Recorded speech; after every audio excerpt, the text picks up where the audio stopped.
Selamat pagi ibu-ibu kader Puskesmas Suajanan. Hari ini kami akan mengajarkan kepada ibu-ibu kader Puskesmas Suajanan untuk melakukan pengukuran berat badan, tinggi badan, dan lingkar perut. Silakan masuk Pak. Jika ada pasien, pastikan pasien untuk melepaskan alas kakinya sebelum naik ke timbangan berat badan. Kemudian minta pasien untuk melepaskan barang-barang yang bisa menambah berat badannya. Dilepas dulu Pak ya jamnya, kemudian bisa naik Pak. Pastikan timbangan sudah dikalibrasi dan berada di tempat yang rata. Minta pasien untuk menghadap ke depan dan beritahukan pasien hasil dari timbangan berat badannya 71,1 kilo ya Pak. Jangan lupa untuk dicatat.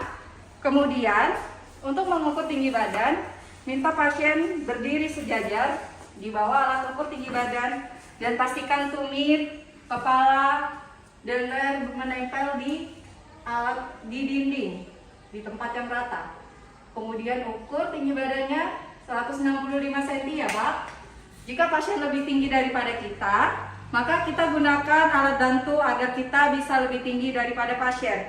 Jangan lupa untuk mencatat hasil pengukuran. Selanjutnya, mengukur lingkar perut untuk mengetahui apakah pasien mengalami diabetes sentral atau tidak, obesitas sentral atau tidak. Pertama kita cari rusuk paling bawah untuk menentukan bagian atas. Kemudian kita cari tulang panggul untuk menentukan bagian bawah. Kita ukur bagian atas hingga bawah. Kemudian kita cari titik tengahnya. Misalnya panjangnya 6 cm, berarti kita ambil di 3 cm sebagai titik tengah.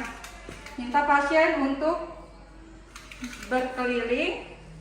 Kemudian kita ukur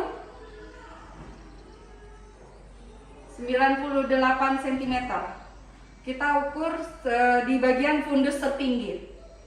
Setelah itu kita informasikan kepada pasien hasilnya. Jika lebih dari 90 cm, artinya pasien mengalami obesitas sentral. Jangan lupa untuk berikan KIE kepada pasien jika pasien mengalami obesitas sentral. Terima kasih. Assalamualaikum warahmatullahi wabarakatuh. Selamat pagi ibu-ibu. Di sini kami akan mengajarkan teknik pemeriksaan. Di antaranya adalah tekanan darah tinggi dan pemeriksaan gula darah serta kolesterol. Yang perlu diperhatikan sebelum memeriksakan tekanan darah tinggi, pastikan alatnya sudah terkalibrasi. Kemudian baterai terpasang dengan benar. Kemudian alat menyala dalam 3 detik.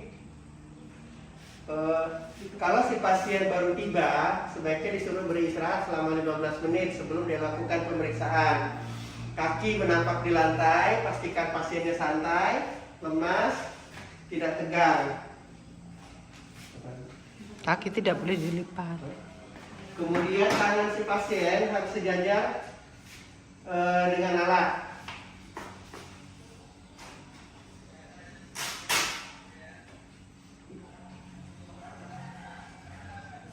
Letak posisi manset 2 jari di atas lekukan siku.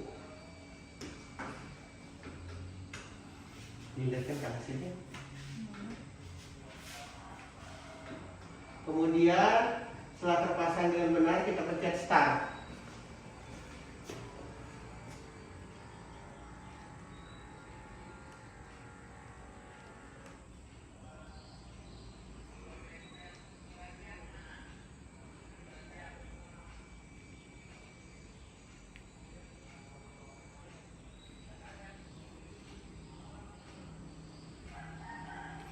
Menemukan waktu.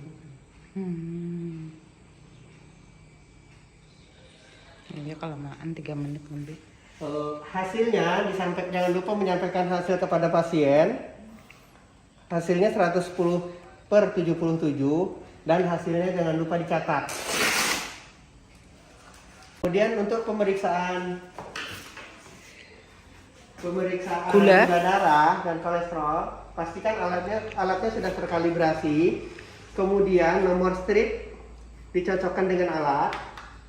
Ada lancet, ada kapas alkohol dan handscoon.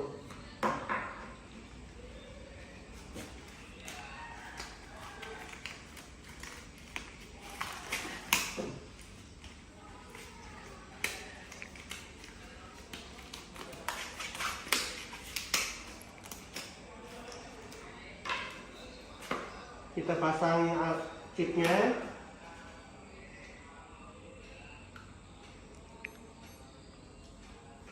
Setelah alat menyala dan siap digunakan, siapkan tangannya pasien. Setelah kita hapus alkohol, kita biarkan sebentar sampai alkoholnya mengering. Baru kita ambil darahnya dengan menggunakan lancet.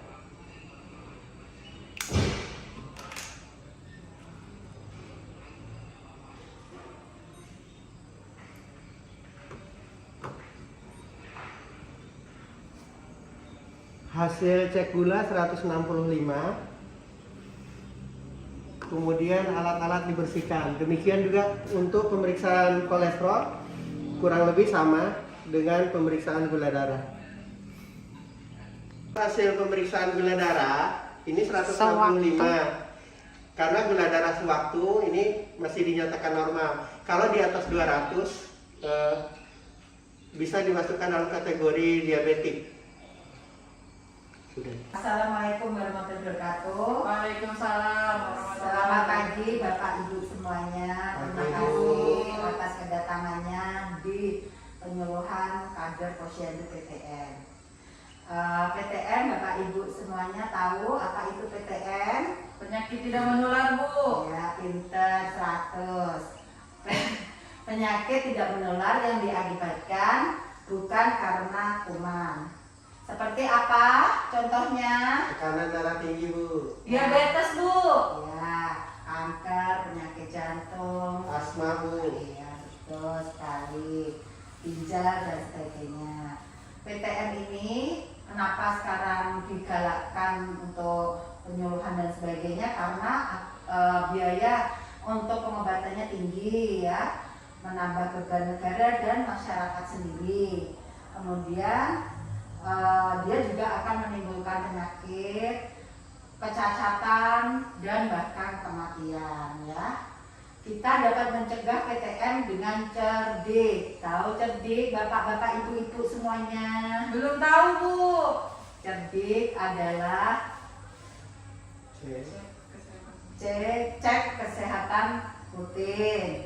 Rutinnya maksudnya setiap bulan Bapak Ibu bisa ke vaskes terdekat. Kemudian yang kedua, hanyahkan asap rokok. Kemudian rajin beraktivitas seperti olahraga dan sebagainya rutin seminggu paling enggak 3-5 kali, sesuaikan dengan umur ya. Iya, Bu. Kemudian diet yang seimbang. Diet yang seimbang ya tadi yang misalnya kurangi gula, garam, terus lemak ya, yang gorengan-gorengan. Kemudian istirahat yang cukup dan kelola stres. Yaitu yang sama, hampir sama dengan nanti juga bisa Germas ya, gerakan masyarakat sehat. Germas ya tadi salah satunya yaitu diet yang GGL, kurangi GGL yaitu gula, garam dan lemak. Gula dapat menyebabkan diabetes, kemudian garam, tekanan darah tinggi, seperti bisa nanti juga ke gagal ginjal, jantung, stroke dan sebagainya. Ya, kalau lemak juga kolesterol. Demikian video tugas dari Puskesmas Loajanan. Cukup sekian dan terima kasih.